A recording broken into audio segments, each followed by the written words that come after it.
जो क्षत्रिय राजपूत वर्ग है वो आज बीजेपी से अलग मुखर होकर बीजेपी को हराने के लिए बात कर रहा है। बीजेपी के सामने एक चुनौती है कि देश से संवैधानिक व्यवस्था को, न्याय व्यवस्था को, विधिक व्यवस्था को मानने वाले जो स्वतंत्र चिंतन करने वाले लोग हैं उन्हें कैसे खत्म किया। कि कोई अपनी संवैधानिक आवाज नहीं है, संवैधानिक अभिव्यक्ति की किसी की स्वतंत्रता नहीं, ऐसे लोगों को चुन चुनकर टिकट दिए गए, नेताओं द्वारा मांगे गए।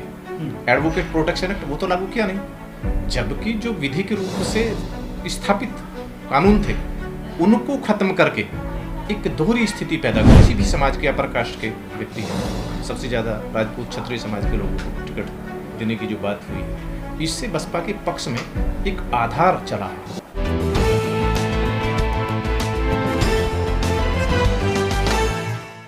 सर, लोकसभा 2024 का चुनावी बिगुल बज चुका है। सभी पार्टियां जो है वो अपनी पूरी ताकत झोंक रही हैं। 19 अप्रैल को पहले चरण का मतदान होगा। ऐसे में सियासी जो सहगर्मी है वो काफ़ी चरम पर पहुंच गई है। क्या लगता है उत्तर प्रदेश में इस बार क्या नज़र आ रहा है? और जिस तरह से खासकर हम बीजेपी और बसपा की बात करें तो बसपा ने अब की बार बीजेपी की टेंशन बढ़ा दी है टिकट वितरण को लेकर। कैसे देख रहे हैं आप इस माहौल को? आप राष्ट्रीय पार्टियों में बसपा है, सत्तारूढ़ पार्टी का गठबंधन है, कांग्रेस का अपना गठबंधन है। जहां तक बसपा के जो प्रत्याशी हैं वो सर्व समाज को ध्यान में रखते हुए उतारे गए हैं। सबकी, जहां कांग्रेस की अपनी संवैधानिक सोच है, संवैधानिक पृष्ठभूमि है, उनका ख्याल रखा है। बसपा ने भी अपना जो संवैधानिक समानता की बात है या समता, समानता और स्वतंत्रता की विचारधारा को लेते हुए, संविधान सुरक्षा को रखते हुए अपने सर्व समाज को आधार देते हुए अपने प्रत्याशी उतारे हैं। इसकी सबसे ज़्यादा जो चिंता है, जो बेसलेस मुद्दों को लेकर चल रही हैं, जिसका जो सत्तारूढ़ पार्टी है, जिसका देश के बुनियादी मुद्दों से शिक्षा, चिकित्सा, स्वास्थ्य सुविधाएं, रोजगार आदि से या बुनियादी सेक्टर को मजबूत करने से कोई मुद्दा नहीं है, सिर्फ एक एजेंडा है उसका। अगर उस एजेंडे पर बात ना की जाए जो संविधान द्वारा निषिद्ध किए गए हैं या जनप्रतिनिधि अधिनियम द्वारा जो निषिद्ध किए गए हैं कि चुनावों में या सत्ता के शीर्ष पर बैठे संवैधानिक पदों पर कोई भी पदाधिकारी जन्म, जाति, क्षेत्र या गोत्र के आधार पर, धार्मिक विभाजन के आधार पर कोई बात नहीं करेगा, तो उनके पास और कोई मुद्दे नहीं है। सत्तारूढ़ पार्टी आज तक भी जितने भी उसने प्रत्याशी उतारे हैं या स्टार प्रचारक जो भी आ रहे हैं, उनका देश की बुनियादी समस्याओं के निस्तारण के लिए, संवैधानिक सुरक्षा के लिए कोई मुद्दा नहीं है।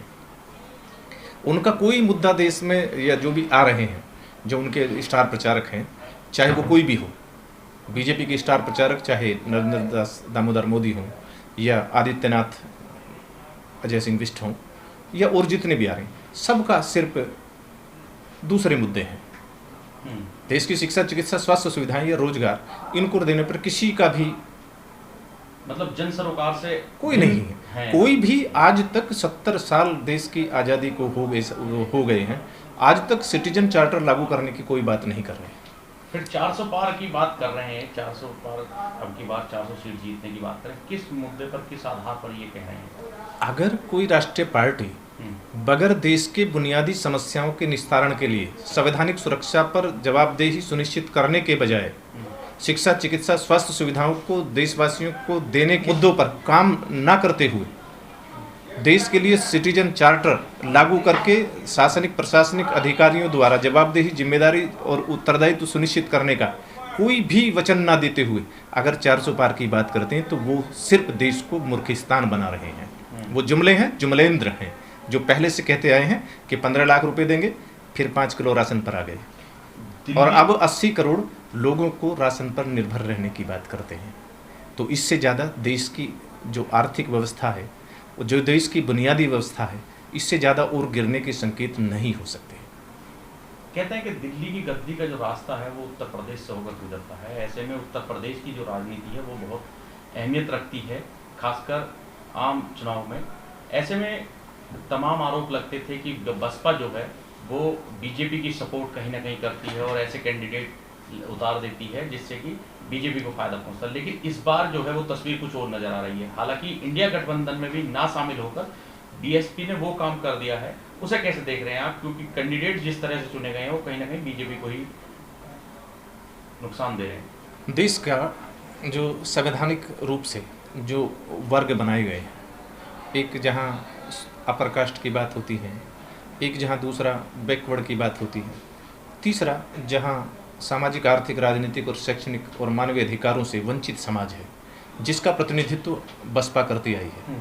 बसपा ने उसी आधार को देते हुए सर्व समाज को प्रतिनिधित्व दिया है, जबकि और जितनी सत्तारूढ़ पार्टी है उसने देश की संवैधानिक सुरक्षा का कोई मुद्दा नहीं दिया।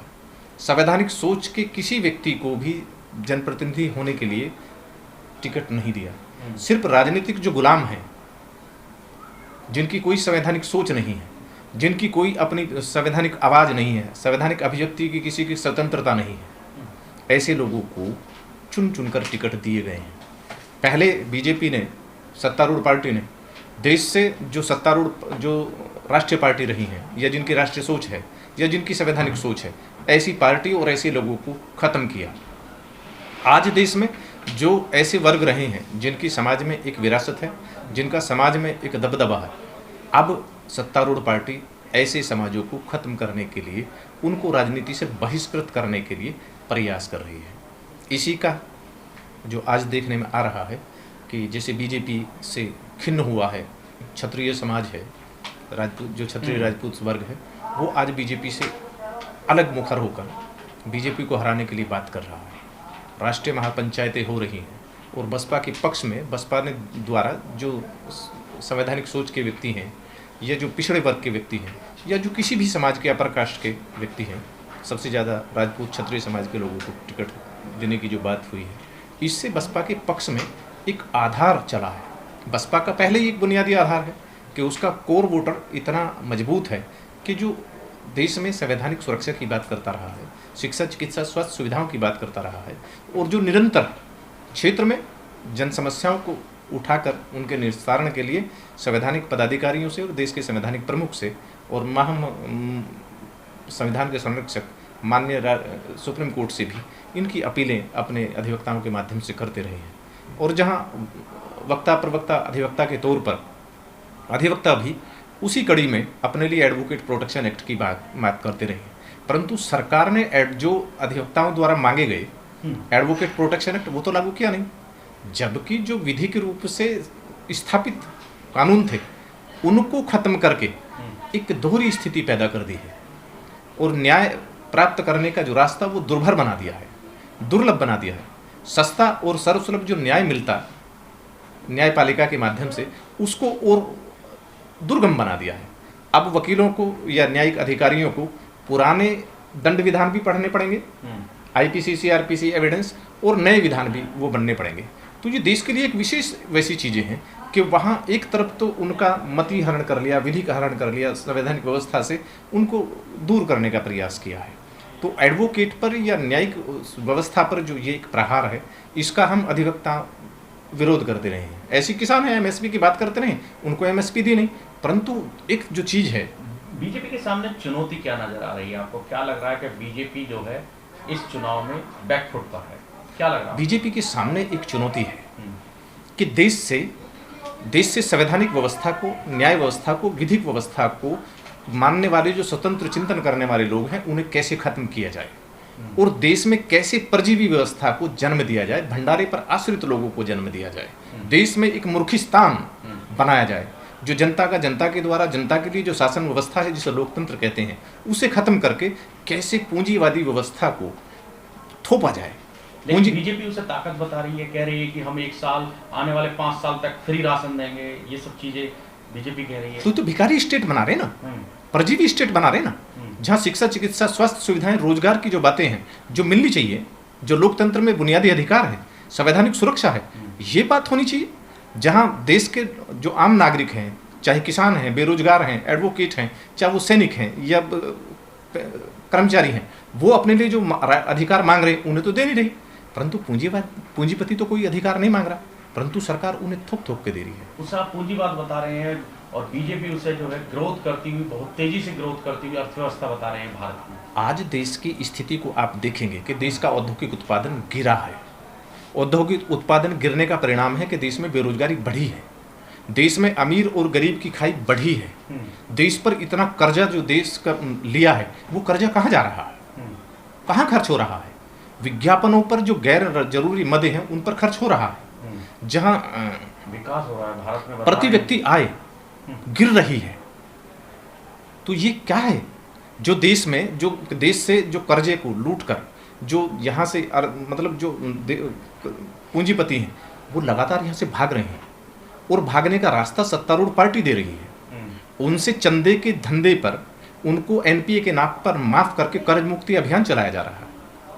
इलेक्ट्रोल बॉन्ड का क्या रहेगा अब की बार, जिस तरह से खुलासा हुआ है इलेक्ट्रोल बॉन्ड को लेकर, क्या ये भी एक चुनाव में इफेक्ट डालेगा बीजेपी के लिए? ये भी एक खतरे की घंटी हो सकती है। ये इलेक्ट्रोल बॉन्ड या पीएम केयर फंड ये ऐसा है जिसे इलेक्ट्रॉनिक बॉन्ड हो, ये जो बॉन्ड है इसको संविधान द्वारा, जो संविधान के संरक्षक हैं माननीय सुप्रीम कोर्ट, उसने असंवैधानिक घोषित कर दिया है।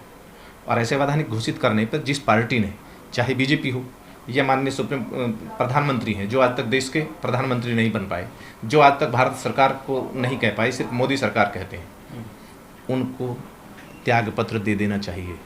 उनके पदाधिकारियों को जेल भेज देना चाहिए कि अपराधियों से कैसे सीबीआई ईडी के माध्यम से रेड डलवा कर उनसे चंदा वसूली का अभियान चलाया जा रहा है।